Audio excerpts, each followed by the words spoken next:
With the Sooners going to the SEC, there's always one point of contention that we always have to ask questions about. What that defensive line got. What that thing doing. Because you got to have some big war daddies if you want to survive what the SEC offers, which is always larger than life human beings with absurd athleticism.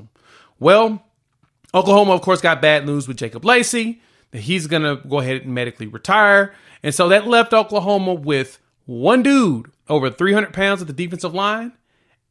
And with that other player, one more player over 290. Now, the good thing for the Sooners is they've got a lot of young talent that can get themselves over that 290 range right now in the 280s. But you still need more war daddies if you want to succeed in the SEC. So it appears that the Sooners are going to go ahead and dip into that well at the Big Ten and try to pull themselves another player from that conference. We're going to talk about him and why I think Oklahoma has a really good chance of landing him. Before we do that, welcome to Unfair Sports. I'm your host, Jay. Thank y'all for pulling up to the channel. Y'all know what it is.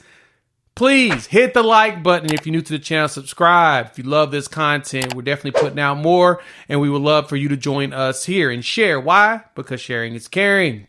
Only way we're growing is because of you, the people. We're pushing for 14,000 subs by spring game. I know we can do that because of you all. So there's a player, though, that Oklahoma's got their eyes on. And, of course, your boy is excited about it. We got our guy Ty Bates out here doing what he do best. He's pushing for it. And this player, Philip Bleedy, the defensive tackle out of Indiana, he is, to me, trending to Oklahoma. And I'm going to tell you exactly why. So, why does Oklahoma need to get themselves another defensive tackle? You may be asking yourself. Some of you are asking that question. I totally understand why you would ask that question. Well, Dejon Terry, the defensive tackle, he's 321 pounds. He is the only defensive lineman left at Oklahoma that has over 100 snaps in their career. Everybody else is in the lower snap number. Your Grayson Haltons, your Ashton Champ Sanders, your Marcus Strongs. They're all super young. Good, but they're super young. So we need some experience. And then you're going to add in a David Stone, a Jaden Jackson. And like I mentioned before, we've got players that are over the 280 range, right? You've got about four dudes at about 280 plus, including David Stone as a freshman. And then you got Jaden Jackson, who's over about 296, but you still only have one dude over 3. And so when you look at Philip Bleedy, the grad transfer out of Indiana, another player from Indiana in the Big Ten. So, we got Deshaun McCullough, and we see how great that's working out for us. But I think Mr. Bleedy can do something special for what Oklahoma's trying to pull up. 6'3", 295 right now. He's a grad transfer, started at Texas Tech, and has worked his way to Indiana, and has done okay there for what he's needed. He's been a force in the middle. Let's just put it that way. So he's been enough of a problem that teams are really looking at him. But I think Oklahoma's starting to lead this recruitment of this graduate transfer. Last season, he recorded 30 tackles, 4 tackles for a loss for the Hoosiers last year. And that's something you want as a guy that can just stuff the middle and be a force and be in the way.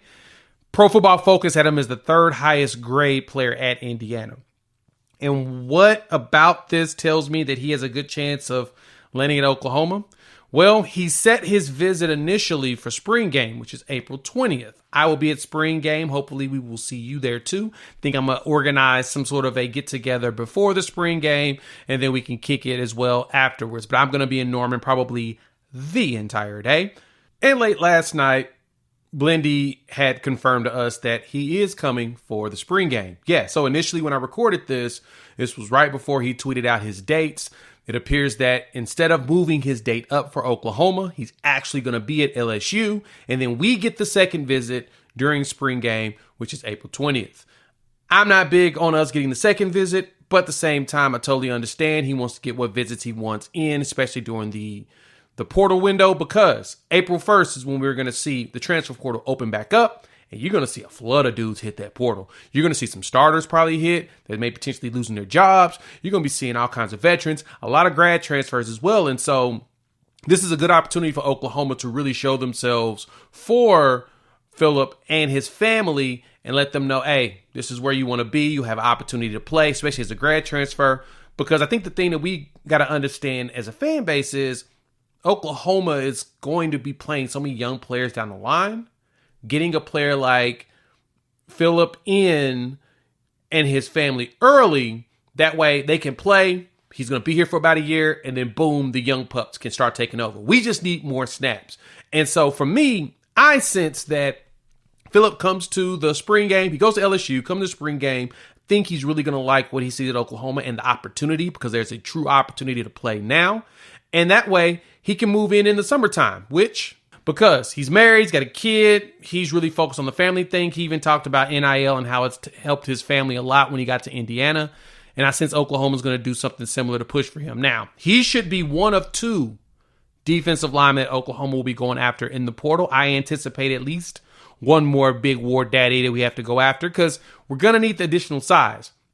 Last season, when you had Cole, Jordan Kelly, Dejon Terry, Jonah Laulu, we were sitting at like 7 dudes over 300 pounds. And now at this point, we no longer have that. You got to have some big dudes that can throw their weight around to cause and be disruptive against the competition. Luckily, our offensive line is sitting over 300 consistently, but you still got to get some bigger dudes and have that strength. I sense Oklahoma's winning here with Bleedy, because Bleedy sees an opportunity not only to play, because he has so many snaps under his belt. They're big dudes. They're going to have to be pulled out the game on a regular basis. He had over 400 snaps at Indiana. I definitely see him playing with the young guys as we tool them up, get them at that strength level we want, so that we can be effective in the SEC. I still do see Stone playing. I see Jaden Jackson playing, but you always got to have depth, because size matters and depth matters when it comes to the SEC. So I think that the Sooners can land Bleedy on April 12th. We're going to just go ahead and pencil it in. He makes his OB. He go ahead and commits right there on the spot. Hop in the comments. Let your boy know your thoughts. You think we got a chance to land Phil Bleedy? I mean, looking at his size at 6'3", 295, he's definitely someone we could use. And I bet you Schmitty can get him over 300 before the season starts. He's athletic enough too, so that's all that matters. If you've made this far, you like the content, please hit that like button. If you're new to the channel, subscribe. Love for you to join this family of college football fans, talking to OU football and college football in general. A lot of SEC ball, having a blast doing it. So, check out one of these videos. I just made this one about the practice thoughts. I want y'all to check that one out. And yeah, more videos coming down the line. We're back in line. It's time for the good stuff to pull up. We'll talk soon. Peace.